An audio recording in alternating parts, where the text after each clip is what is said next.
I'm not sure why I'm writing this now. I'm not even sure if I'm writing this now, or if I am, whether the words I'm seeing in my mind's eye are the same as the words my hands are typing. I suppose the only way to find out is to check tomorrow and see if this is still here. If it is, and it still looks like this, then I'll know it wasn't some dream I was having with my eyes open. Dream. Even looking at that word right now makes some guttural part of me tense up. I'm not surprised, though.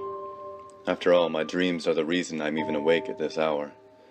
Everyone else in the house is asleep right now. Well, except for my mom, but she always wakes up at 4 a.m. like clockwork. Hell, she doesn't even need an alarm clock. I'm looking back at what I've written so far and realize I've been rambling. I tend to do that, simply because my thoughts just get scattered like dandelion seeds when I don't completely concentrate. There's only so much concentration you can give to something when you keep getting flashes of terror every time you blink. It might just be that I'm doing it so I can stay awake as long as possible by writing. Either way, I should probably at least explain what I'm babbling about sometime before my parents find me awake like this. I've been a student at London University for a year now, studying psychology. I would be in my second year, but I had to stop midway through, so this year is a resit. I was hoping at some point to be a counseling psychologist, to help people get past their problems without being the guy who forces a prescription down their throats. It went fine for the first semester. I even managed to make a few friends, which is an achievement for someone as socially awkward as I am. For the first few months, I would hang out with a small group of people, all of whom shared my weird interests. We'd talk about the usual nerdy pop culture we digested that week, about how we all threw our shoes at the television when a certain character from one of our shared favorite TV shows was killed off ignobly and needlessly by a bear. That kind of shit. Of course, as close as we got, we never saw each other outside of lecture days, which suited me just fine. I remember exactly the day that my current predicament started.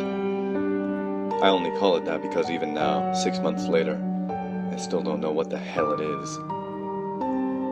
It was February 2nd, when we received a foreign exchange student from Canada.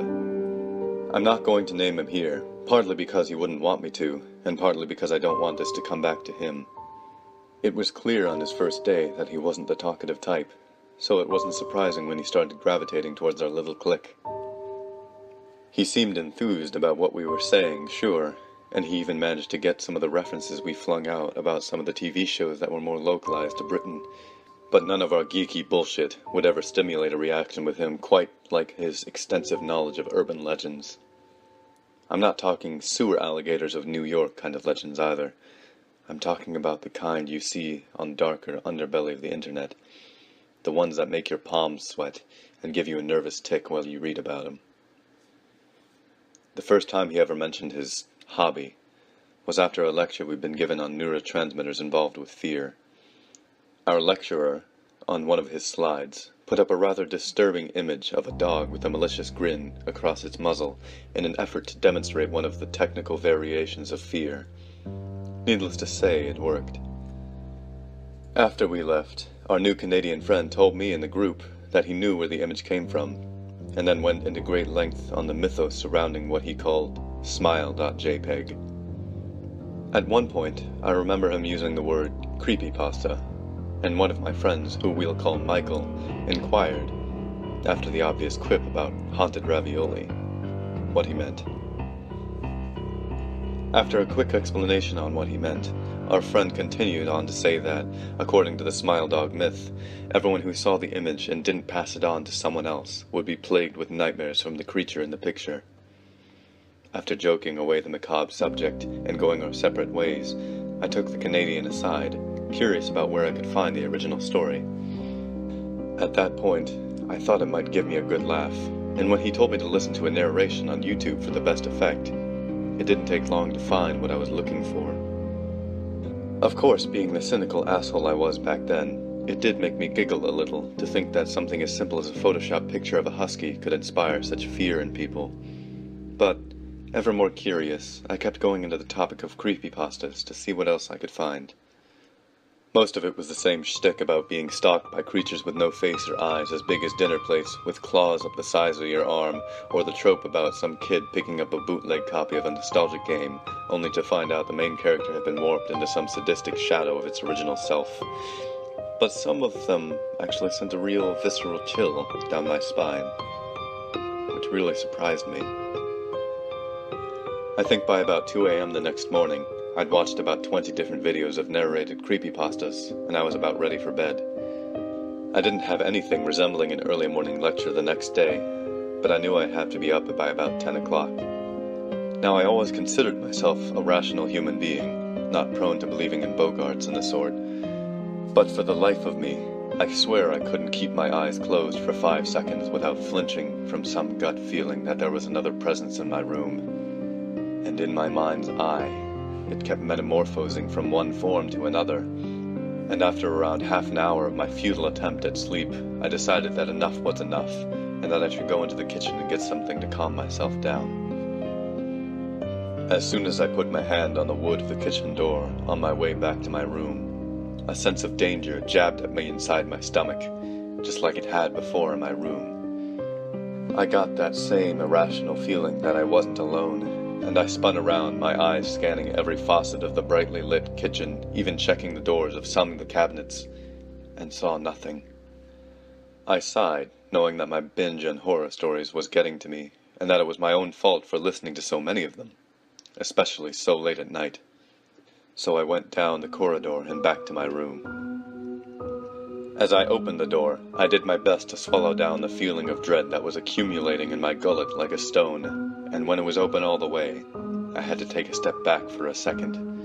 My breathing picked up as I stared wide-eyed at the empty space where my bed once sat. Everything was gone, from the crates underneath to the posters on the wall, leaving a barren, white-walled corner. As I stared in disbelief, I heard a soft, muffled whisper of a chuckle from one of the nearby rooms.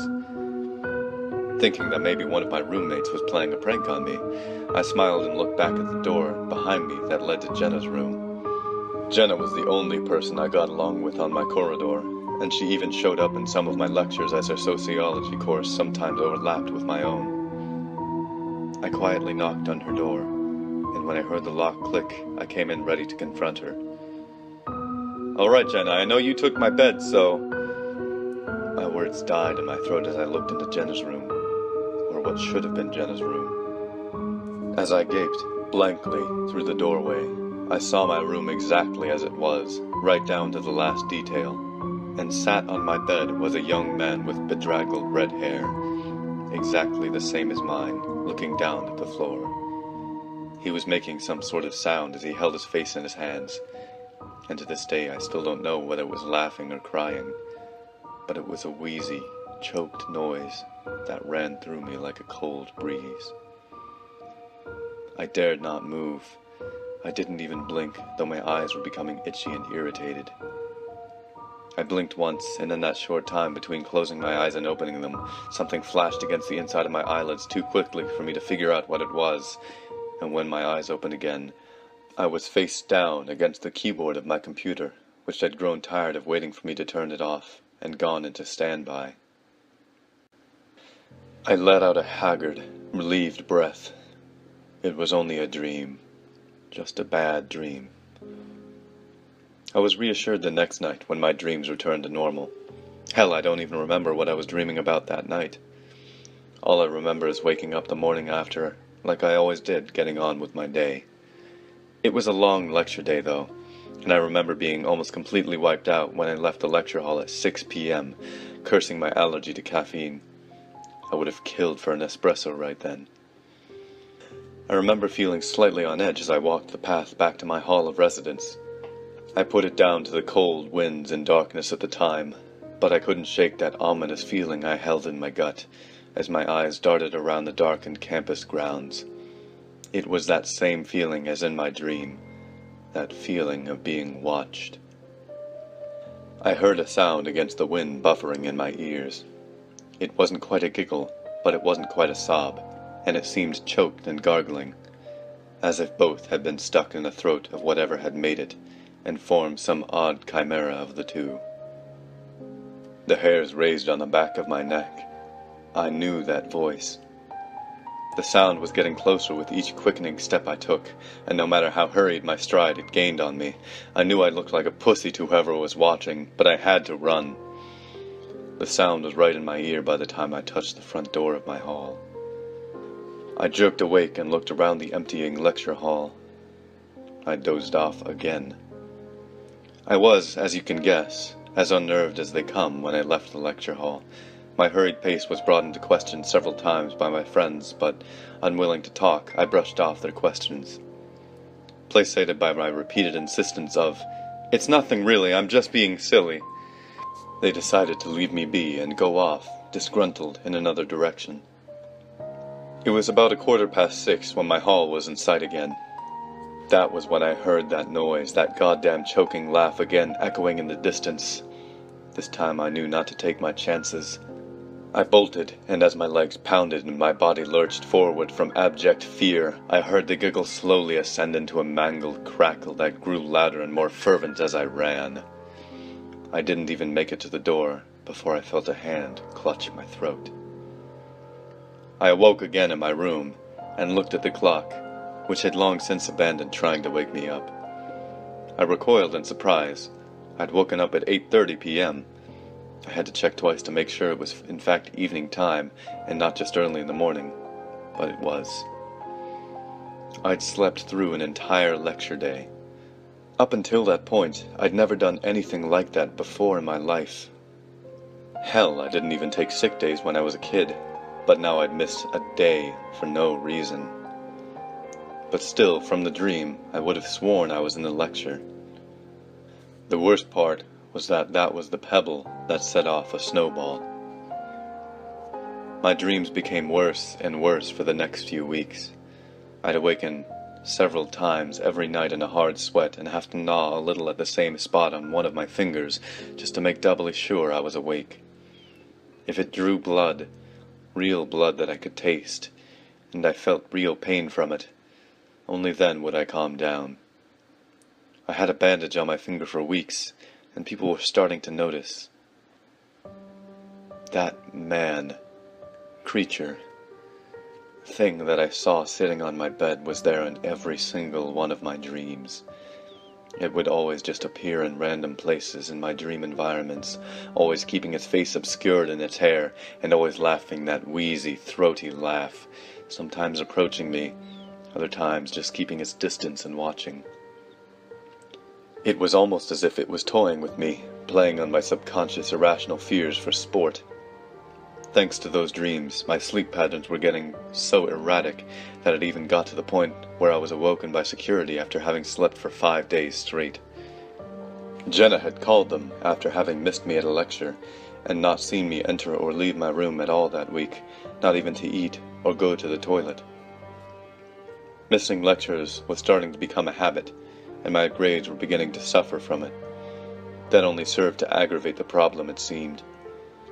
My coursework and assignments were beginning to suffer as well, but in the most disturbing ways. I'll give you an example.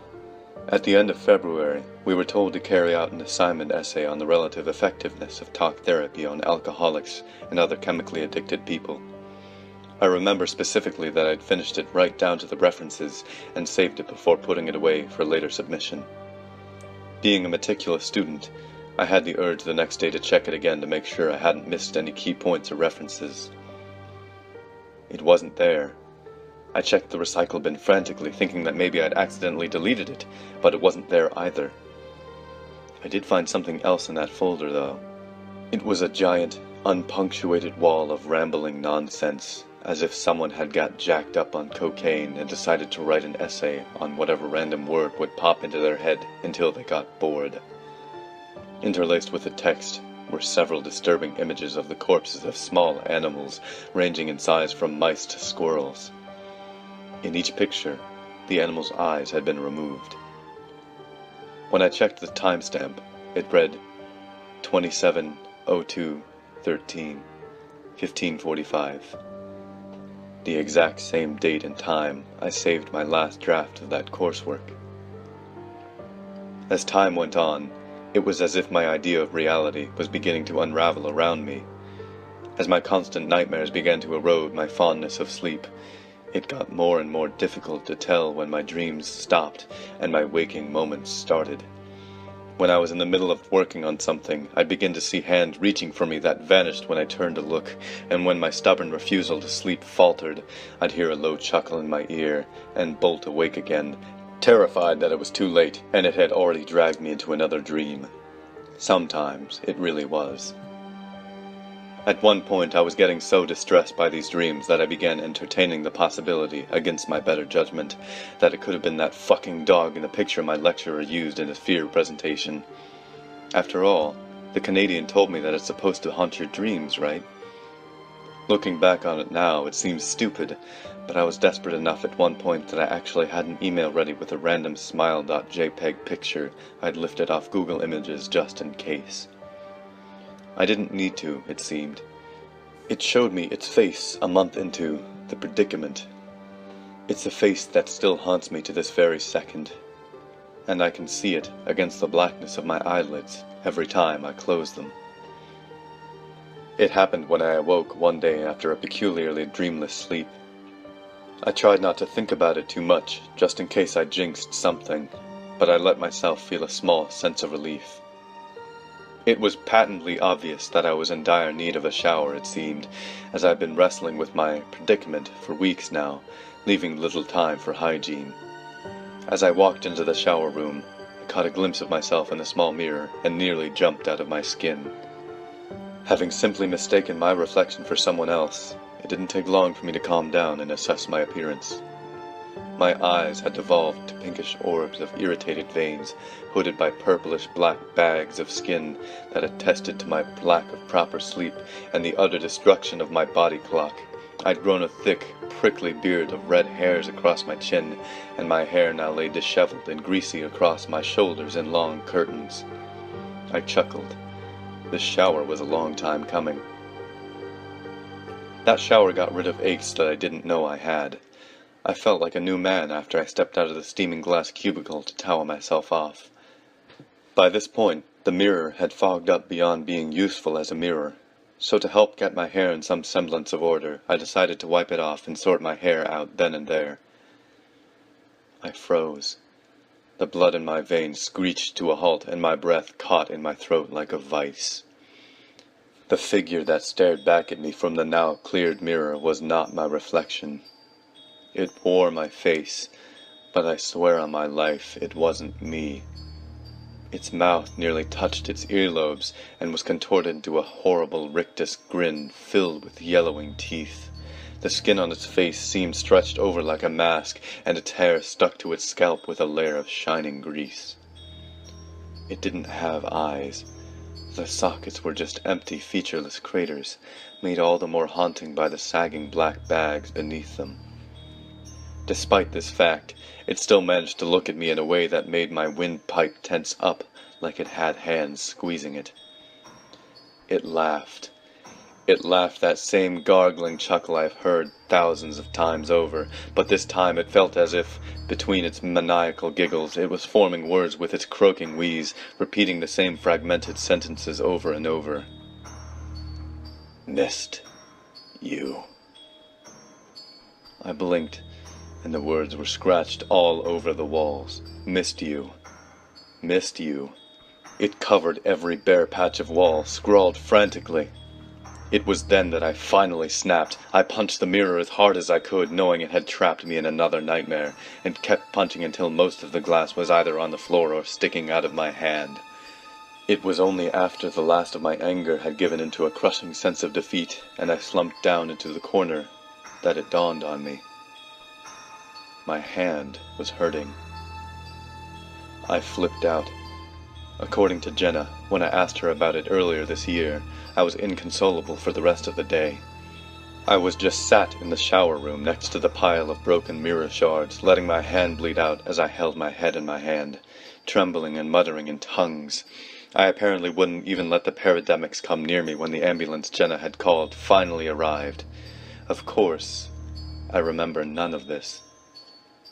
My parents, being the insufferable worrywarts they are, have insisted I live at home while I resit my freshman year, so they can keep an eye on me. They've thrown me into a therapy program too, for all the good it'll do me. Kind of ironic if you think about it. I was going to be a therapist, but now I'm sitting here on the other end of the stick. I did have a mirror in my room, one of those old vanity mirrors you sometimes get on top of chests of drawers, but it's covered up at the request of my therapist. After I told my parents what I saw in the mirror, they went white and looked at each other as if I'd just threatened them with a knife. Then, with great reluctance, they told me that when I was just turning 4, I'd had an imaginary friend that looked exactly like me, with what I described as a big toothy smile. I called him Timmy Tom, and explained that he was born without eyes, so naturally the best thing to do was to find him a pair that he liked. It started out with objects like sequins, buttons, and marbles, so my parents never paid much heed, but it soon became more apparent that these weren't what he was looking for. That was when they found me cutting out the eyes of a squirrel, and fearing for my sanity, they had me, as they put it, they had me corrected. Even now, months into my therapy, I still have those dreams sometimes. Sometimes I'll wake up in my old bed back in the halls of residence, wondering if everything up to that point was just another twisted dream. Sometimes I'll wake up in a padded room, the screams of other broken souls ringing through the little viewing slot in the door, and wondering if I've always been there. That last one seems to be its favorite place to send me. It doesn't matter where I wake up, though. It will always be there, with me when I do, giggling that mind-curdling giggle, just to let me know that I'm still at its mercy, that I'm still its plaything. It's here now, just sitting in the darkest corner of my room, watching me write this with that distended grin spread across its face, across my face. It's wearing my face. It's not even giggling anymore. It's just sitting there. It's still wearing my face. It won't stop grinning at me with that goddamn eyeless smile. It's still wearing my face. Maybe it just wants my eyes. It has the rest of my face, so why doesn't it have my eyes? Either way, if I didn't have my eyes, I wouldn't be able to see it anymore. Maybe it'd get bored and go find someone else to drive insane.